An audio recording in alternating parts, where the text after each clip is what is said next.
This is Report to Wyoming. This show targets local issues that matter right here in Natrona County, where I talk to real people about their thoughts and ideas. My guest today is Pete Obermueller. He's the CEO and president of the Petroleum Association of Wyoming, also known as PAW.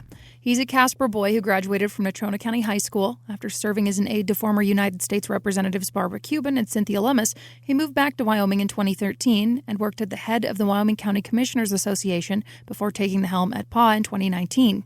So how have things changed or not changed since you've been there that handful of years?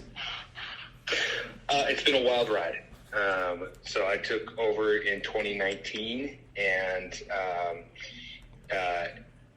the folks who hired me kind of sold me a little bit of a bill of goods, saying that not much has happened in Wyoming on oil and gas, so it won't be that hard. But turned out 2019 was one of the busiest years in terms of changes in state policy related to oil and gas, mostly about how the rules around how companies can lease on private lands and how they can basically work together to make sure that the product can get produced in a cooperative way, essentially. That was a major change. And then after 2019, of course, was 2020, and in July of 2020, related to the government-imposed shutdowns from the pandemic, the oil and gas industry suffered mightily. Wyoming, for the first time in its history, laid down every single one of its rigs. We had 0 rigs running in Wyoming in July of 2020. It's the first time that had happened since Wyoming was a state.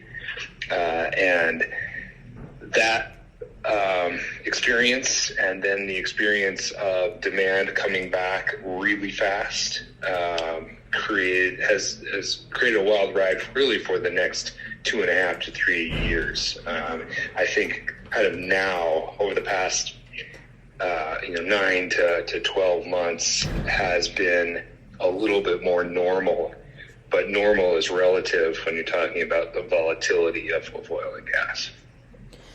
And so it's coming back, but do you still see a lot of challenges, I guess, trying to perpetuate the industry that's such a big part of our economy in Wyoming? Yeah, there are quite a few challenges. I think most notably is how much of Wyoming is owned by the federal government. So most people realize, of course, that about half of Wyoming's surface is owned by the federal government. But about 73% of Wyoming's subsurface is owned by the federal government. So there's very few oil or gas wells in the state that do not touch federal owned land or minerals in some way. And so the federal government just has an enormous influence. More than influence. They have control over a huge portion of Wyoming's energy resources. And that's a challenge, even in the best of times. It slows things down significantly.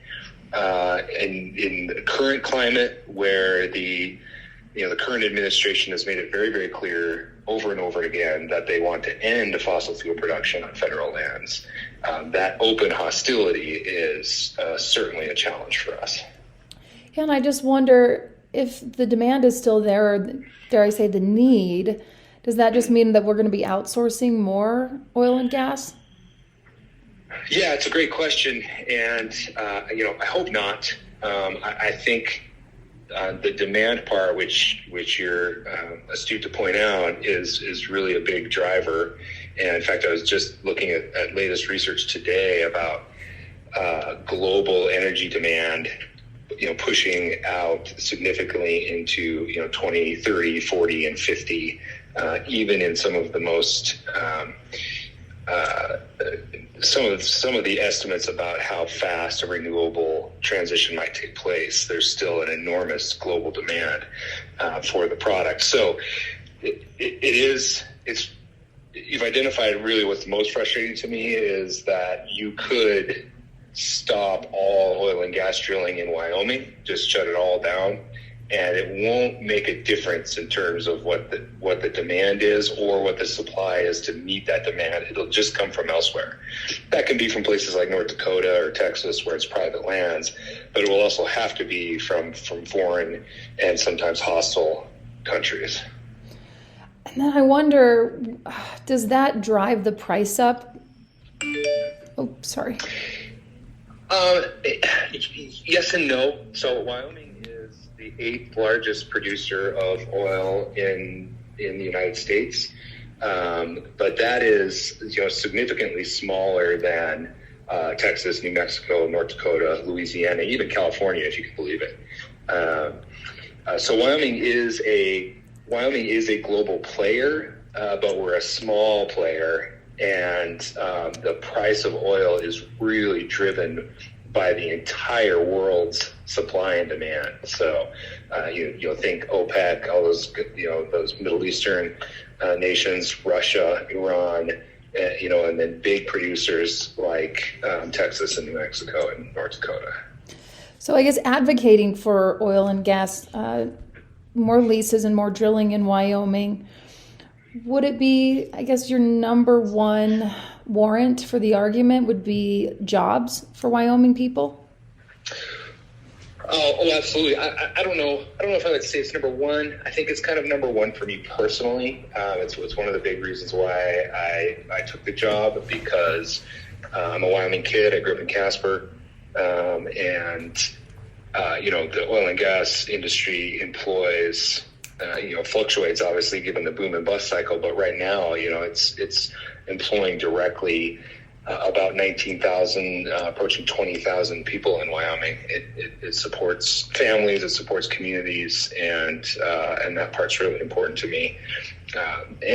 So for me personally, that's a big part. There are other things, just in terms of supporting other things that happened in Wyoming. Just last year, 2022, the oil and gas industry provided $2.72 billion in tax revenue to the state of Wyoming. And that is an enormous amount. It basically equates to, if you were to take that away and get the same level of revenue from all of Wyoming's residents, you'd have to add about $4,600 of taxes to every single man, woman, and child in Wyoming to make up for that loss.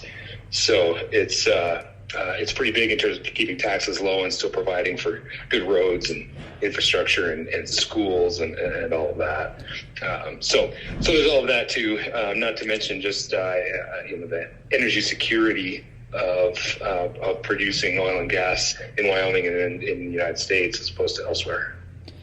Yeah, definitely in my hometown over in Big Piney, Wyoming. I lived kind of nearby the Jonah Field. It's a boom and bust place. So when I was a kid growing up, it was booming, as we say. All the kids we got our instruments for band paid for. All the uniforms were new. It was something visible, I guess you could see. So I wonder during kind of that bust, going back home from college in my hometown, just kind of seeing how it's become such a ghost town. It's a lot of the ranchers, and there are a few other people there, but it's nothing like it was, and that's the nature of it. But statewide, after that pandemic, what kind of visual things were you able to really see from the industry just sort of collapsing? Yeah, well, I think you've identified some of it, though. I'd say the issue of people migrating away from small towns like Big Piney is not, there's not one single explanation for that, I don't think. But to your point, it was really quite stark in the immediate aftermath of 2020 and the demand destruction from that, and just in terms of people moving away. And that impacted the number of kids in schools and all of that. So people would go, if you are skilled in various things that need to happen in oil fields, and there's quite a lot. It's a complicated marvel, really. But you go find where the rigs are operating, and we went down to zero. So that helped to create a bit of an out migration that was really challenging for a time. Now, again, that it was slower for us than other places, but that has ramped back up again, thankfully. So, it's in your neck of the woods. It's interesting because at least at the outset of the Jonah Field and the Pinedale Anticline, the price of gas was such that there were many rigs running and a lot of revenue flowing into Sublette County. The price of gas spiked significantly last year, but is down to kind of almost pre-pandemic levels now. So we produce so much gas, we're almost a victim of our own success. That it's we produce a lot, and the supply is there, and the demand is there to a certain degree, but there's just the supply is overcompensating. It's such an enormous network of other industries too that are affected by the highs and lows, which I guess that kind of will be a good segue into what I originally wanted to talk about. Governor Gordon's put in a tremendous amount of effort to what he's saying is diversify the economy. Yeah. And so there's been a big push for carbon capture. I think they're calling it something different now. Can you explain how is the Petroleum Association of Wyoming gonna, I guess would the word be help support carbon capture or work with that industry? Yeah, it's interesting. I mean, Governor Gordon joins a long line of governors going back many, many, many decades who have talked about diversifying the economy. And it's interesting in Wyoming. It's a topic for another podcast, but there under the previous governor, there was a pretty big study done on how to diversify what will you need to do to diversify the economy in Wyoming, and the evidence was pretty clear that in terms of revenue benefit to the state of Wyoming, only the natural resource industry, oil, gas, coal, uranium, those sorts of things. Those are the only industries that actually, when you bring jobs and new projects to the state, those are the ones that create revenue and economic development. Anything else, because of the nature of our tax code, actually costs Wyoming money. So economic development is difficult in that way, and it's really heavily reliant on the extractive industries to do that. So, to your question about carbon capture, and the way we talk about it is carbon management, because Wyoming has been doing carbon capture, sort of the new way of thinking of talking about it, and people who are just now realizing that you can do that. Wyoming's been doing it for decades, and Wyoming already has, close to where you in your neck of the woods, Wyoming already has the largest carbon capture and sequestration facility in the world. Wyoming has been capturing and storing carbon in Sublette County since for 40 years, and makes up a full 25% of the entire globe's carbon capture currently.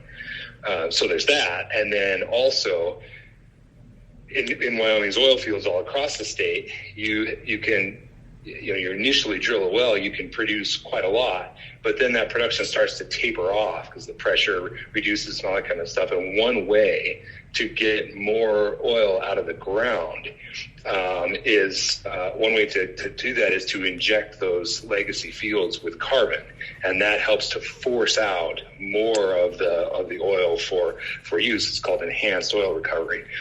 So you get more oil out of the ground when you inject carbon, but that's also carbon storage. It's capturing the carbon. That's why we call it carbon management, because it's not just capturing it and storing it for permanently. So we launched, the Petroleum Association launched this new group called the Wyoming Carbon Innovation Network, or we just call it the network.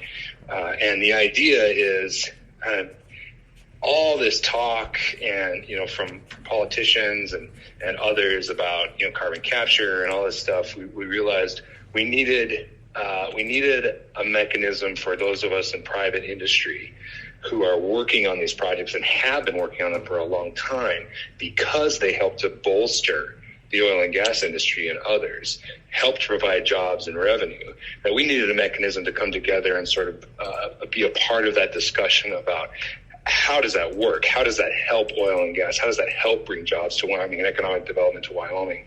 It's not just a political hot potato to throw around at each other. It's an economic development tool for Wyoming, and one that actually brings revenue and jobs. Nice. And then as far as putting the carbon into the ground, what's the advantage? Is it just storage?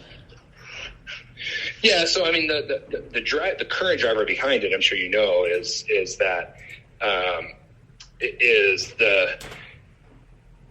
the idea of trying to reduce our carbon emissions, as a mechanism to try to control, the warming climate. So that's what's driving a lot of the governmental policies around it, and that's sort of where the contentious debates happen. Is that necessary? Should we even be doing it? Et cetera, et cetera.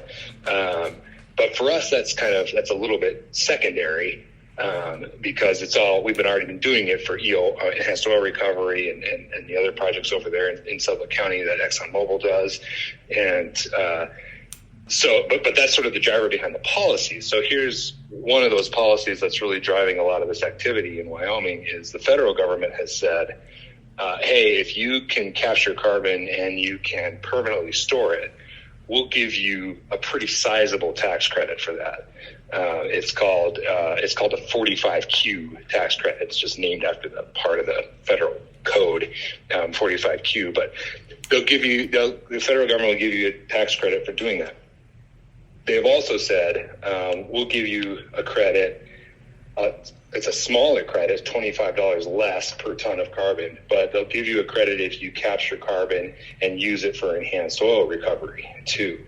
So those two things from the federal government side are driving a lot of the activity in Wyoming because it's made it a little bit more economic.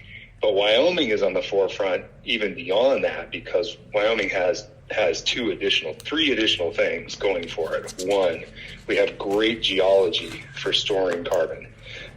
We just have the right rock formations that make it work, particularly in Southwest Wyoming. It's just the right formations that make storing carbon work. Second, we have what's called primacy with the EPA. What does that mean? The EPA is the Environmental Protection Agency, is the one that regulates carbon capture and all of that, and the permitting of that. But only Wyoming and North Dakota are in this situation where the EPA has given the authority to do the permitting for carbon capture on their behalf. Wyoming has that authority. North Dakota has that authority. Nobody else does. And let me tell you, working with state agencies is 1,000 times better than working with federal agencies. So that structure is really driving people here too. And then third, because we're an oil and gas state, we have the workforce. We have the people who know how to do this stuff and do it every day and do it well. And so we have these things kind of going for us in Wyoming that's really driving investment and jobs to here first. And so we're kind of way out ahead of the rest of the country on these projects, and that's exciting for Wyoming in terms of its economic development and job creation. Yeah, so do you foresee that with more investment in carbon, it's going to work in tandem with the Petroleum Association so that both industries thrive? Absolutely, and it already is. That's precisely the point. I mean, so if because everything kind of gets lost in these heated debates, sometimes we sort of forget that Wyoming is a huge exporter of energy. If you think about coal, oil, gas, we don't have the population to. If all we were doing was producing that to support Wyoming's energy needs, we wouldn't have an industry because we don't actually demand and use that much in Wyoming. We're just too small. So we export so much of it, and particularly when it comes to gas, from the producers over in your neck of the woods. Just the way the transmission works, the pipelines work, is all of that gas needs to go to population centers in the west of us. So think California and Las Vegas and those places. So those are Wyoming's customers, Wyoming's companies' customers, and the customers are demanding sources of energy that have a lower carbon intensity.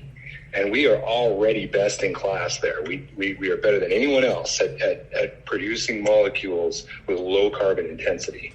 But to the extent that carbon management practices help to reduce that intensity even more, then our customers are happy, and our customers are buying our resources, and buying our resources is what provides the jobs and the economic development and the revenue to the state and local governments, et cetera, et cetera.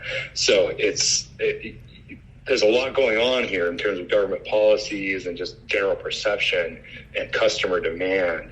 But at the end of the day, we've got to, if we're going to stay at the forefront, continue to be the 8th largest producer, we've got to meet our customer demands. And that's what we're attempting to do. And so they already do work in tandem. And as we get better and better at it, we're going to be able to perhaps charge a premium and get our product to markets that's going to use it and buy it. I wonder, are there other incentives for the industry, the oil and gas industry, to maybe reduce the harmful effects of climate change, whether that's just working with environmentalists or anything else that would give you guys the tax credit you were talking about? So, yeah, I mean, there's a lot of different ones, and they kind of run the gamut. Most of it is federally funded, and I know that comes with some angst. People ask me all the time, well, where does the federal government get the money for this? And that's a fair question from just a fiscal conservative standpoint. But so the Inflation Reduction Act and the infrastructure bill and all of those have billions of dollars in various, not just tax credits for carbon management, but also for developing new technologies those sorts of things that can help reduce the carbon intensity, of oil and gas production. So, we've already been on a downward trajectory of that for many, many years. The United States has been doing pretty well relative to other countries like China and India and that sort of thing on carbon reduction.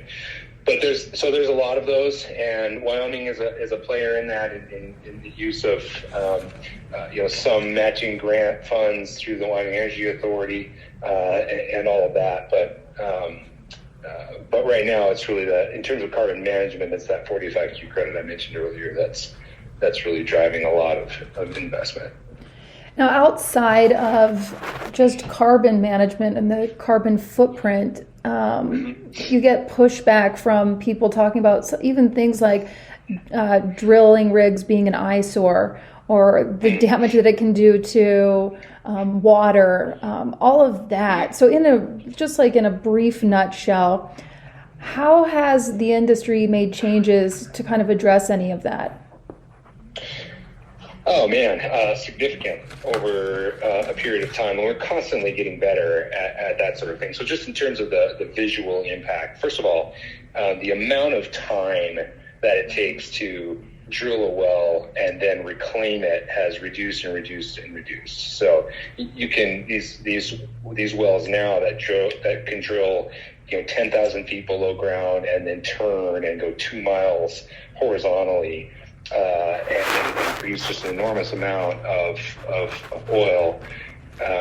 Those can be up and down in 30 days, 60 days, and then you start to reclaim that around it down to just the pump jack and some of the storage facilities and that sort of thing. So if you think about, one of the things we often hear is, that on United States federal lands, Bureau of Land Management lands, that oil and gas kind of has an outsized impact. But the numbers just don't back that. About 4% of BLM lands west-wide has oil and gas leases, and of that 4%, the actual on the ground impact is at most about 20% of that part. So it's really, in terms of the public land space, it's really very, very small, and getting smaller all the time because we can drill. You were talking about the Jonah field, when you were growing up, that's when the technology was just vertical drilling, just straight down. And so in order to access the resource, you had to drill a lot of those, lots of land impact. Had the Jonah field been done today, it would have been a fraction of that impact because so many wells can be drilled from one pad instead of multiple pads. So that's an important one to me. I'm a Wyoming kid, like I said, so I like the open spaces. I like hunting and fishing and all that stuff, and the access to public lands. And so that one's been really, really good. I could go on and on about the rest of it. I mean, you mentioned water. One thing that has really come a long, long way is the ability to recycle water. And when you drill for oil and gas, you end up also producing water. You get water that you weren't intending to get, but it's not drinking water. It's well below that. It's it's brine and that sort of stuff. But we've gotten really good at recycling that in projects so that you don't have to use new sources of water for that. So, the story of other types of emissions, ozone emissions and that sort of stuff in the Green River Basin where you are, is really quite remarkable in terms of what they've done to reduce that. That's why I say that we're already way ahead of the game, particularly in Western Wyoming on producing the most sustainable molecule. Yeah, that's very helpful. That was a big question, and it's just so hard trying to wrap my mind around the cultural perception of petroleum outside of Wyoming and how people like you are grappling with that. Yeah, it is a challenge, and there are some that will never convince. There of course are folks who just think it should be kept in the ground, period. And there's no moving them off of that. And then I think that those folks, they may be a slightly growing portion, but they're kind of on the edges of the bell curve.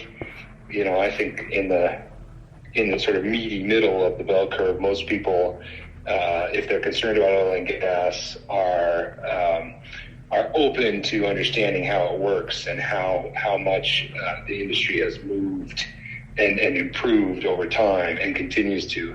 It's really, most of the drivers of technology that have helped to reduce impact and emissions, including in carbon management, as part of carbon management, I should say, is not every company is going to do carbon capture and sequestration. Wyoming has hundreds of small oil and gas operators. I mean, really small, like mom and pop with 5 wells or that kind of thing. They're not going to do carbon capture, but for them, carbon management is making sure that they can have the technical assistance and financial means to capture fugitive emissions that are leaking from a storage tank or whatever. That we have the best available technologies to manage that, and that will help them stay in business longer as well. So those advancements are going to come from internally from our industry, not really from other sources. So any movement in the direction has to include us, or it's not going to be really that successful. At the forefront of carbon management, I wonder if other states are even looking to Wyoming and just kind of sitting back and going, let's see how this experiment plays out. But it sounds like you're feeling pretty optimistic about it. I wonder if other states would be ready to adopt it in the future. Well, they already are. It's just that they don't have the statutory and regulatory structure that we do, so they're chasing us. Other states are looking to Wyoming and trying to adopt, and we've had state law that has sort of defined, here's something most people don't think about. If I wanted to go capture some carbon and inject it underground to store it, the carbon is going into pockets of air, essentially, deep underground, in between the rocks. I mean, these are microscopic, but those pockets is called pore space. Who owns that pore space? We usually think about you own this land, or maybe you own the coal underneath them. You're talking about owning a thing. But now we're talking about who owns the actual space. Wyoming has actually had that defined for a decade, way before anybody else. And other states like Texas are having a really hard time defining that. And so looking to Wyoming for leadership on how you do that. And why is that important? Well, if I'm going to come to your private land and ask you if I can store carbon in your pore space that you own, then I'm going to owe you money for that. We're going to have to negotiate that. And so it's sort of those sort of technical things that Wyoming's sort of out front already, and other states are they're all in too. They're just behind. And that's why kind of all eyes are on Wyoming and North Dakota, to be fair, on these things. Well, it sounds like the network could be a lucrative investment for people. Can anyone invest? It's So it's a branch of PAW in the sense that obviously me and my staff are staffing it. So it's kind of like a trade association, and it's really for anybody in carbon management. So we have some oil and gas companies that are already doing those projects, like ExxonMobil or Denbury, or other companies like one called Contango and those. But we also have other people who aren't otherwise doing oil and gas, companies that are just about doing carbon injection. We've had conversations with mining interests and others. Wyoming has several sources of carbon that you think like coal-fired power plants, the Trona mines down in southwest Wyoming, other sources of carbon that that also are interested in carbon management. So it's really for anyone who's interested in doing any work in that space, and folks can join it. And it really has four goals, if you don't mind me just outlining them real briefly. Oh, absolutely. The four goals, kind of the first one is sort of advocacy. The first two are kind of related. It's sort of advocacy at the state legislature and the federal government for policies that can help just remove hurdles to doing these sorts of projects. And then related to that is the second goal of leveraging our expertise to work with agencies to develop regulatory frameworks that make sense. It's relatively new for a lot of them. And then third is recognizing that issue that I mentioned before, that there's a lot of folks aren't going to do carbon capture or sequestration or utilization or any of that kind of stuff. They just they're in this new regulatory climate where they need to manage their carbon and need help doing that. And we want to bring people together to help provide the sort of best practices in that regard. And then finally, we want to we want people to know that Wyoming is open for business, and it really is business. So we want to be kind of a clearinghouse for folks outside of Wyoming or in Wyoming who are looking to get into carbon management as a money-making venture. That we're available to sort of to network and to best practices and a little bit of access and that sort of thing. So those are our four primary goals, and pretty excited about it. This has been Report to Wyoming, presented in the public interest by Town Square Media.